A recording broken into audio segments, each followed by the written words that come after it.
Hi, it's Mr. Anderson, and this is Environmental Science Video 17. It's on Forestry and Rangelands. You might look at a picture like this and say it's wilderness, but it might not be. It might be a privately owned forest, and just like we have farmers on cropland, we might have foresters that are monitoring each of the trees and figuring out when's the best time to harvest these trees. And one technique they use is called clear cutting. Might look at this and say, this is awful. It seems like we're destroying the whole forest. Why would you ever do this?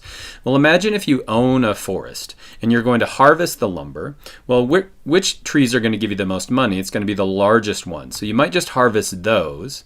But now we're faced with another problem. We're going to have smaller trees that aren't getting direct sunlight. And as all these trees grow up, we're going to have that same problem again. And so a technique that they'll sometimes use is removing all the trees, we call that clear cutting, and then replanting with what's called a tree plantation. So now all the trees are the same age, they're going to get direct sunlight, and they're going to be harvested at the same exact time.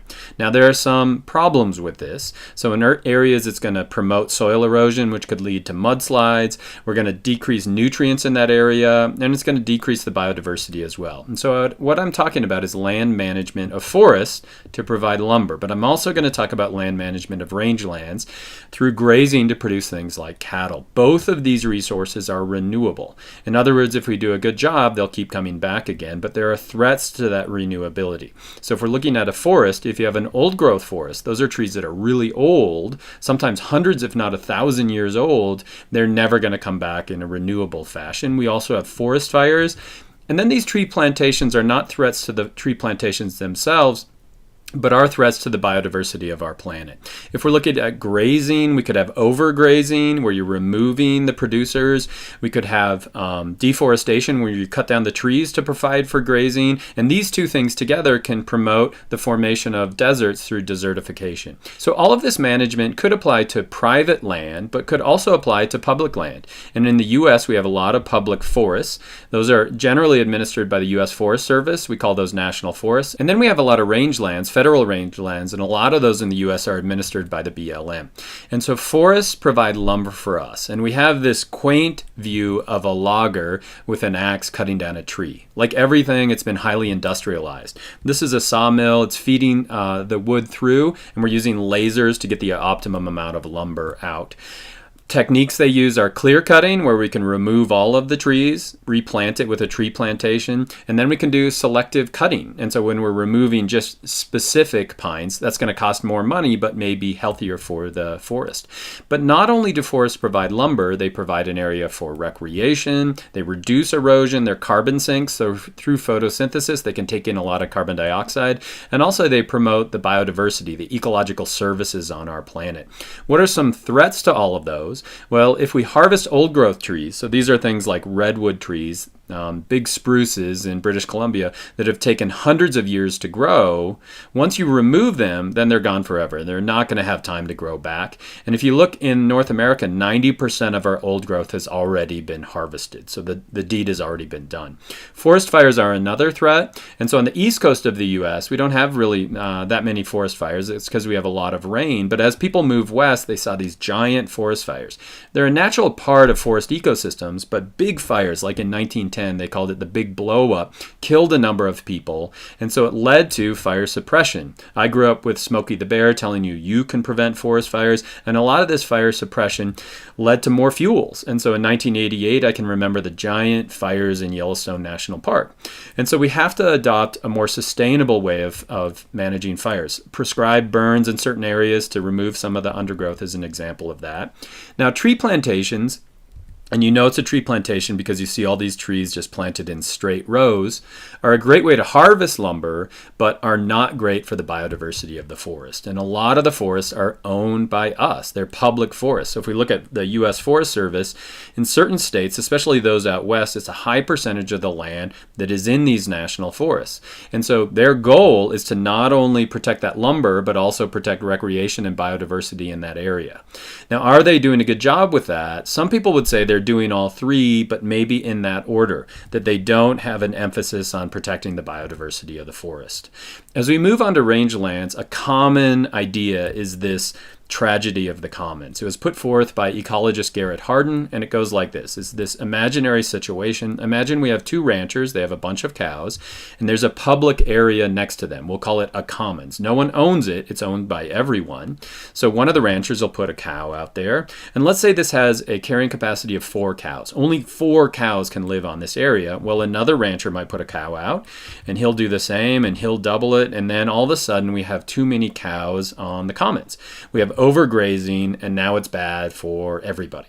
So how do we solve the problem? Well, one way to solve it is to give them ownership. If they each own a portion of that land, they're not going to overgraze it because they want it to be productive into the future, so they would only put 2 cows on each one. Or the government could come in and say, we've got limits, so each of you 2 ranchers are limited to 2 cows on that area. And so let's see how that's played out in the U.S. So rangelands are areas where we can graze cattle, sheep, things like that. And generally they're areas where we can't necessarily grow a lot of crops, and so we're able to harvest energy from that area. If we graze too much, we have overgrazing, we're depleting the producers, and a lot of those times they won't come back. We can also have deforestation. So this is not in the US, but if we're looking down in Brazil, this is deforestation in the Amazon. We're cutting down trees. Now a lot of those soils can't grow crops, and so what happens, about 90% of the deforestation in Brazil leads to cattle grazing on that area. And if we have a combination of these two things, overgrazing, deforestation, it can lead to desertification. This is the Gobi Desert, and you can see that it's growing, and it's hard. Once a desert is formed, we can't go back to having those soils again. So let's see how this played out in the US. So we used to have what was called open range, and so anybody could graze their cattle on it. They would use brands to figure out which was their own cattle, but over time, Tragedy of the Commons brought forth this idea of overgrazing. That combined with big winters. This is a picture of Charlie Russell of the winter of 1886, so many of those cattle died. We also had the advent of barbed wire, so we partitioned certain areas out.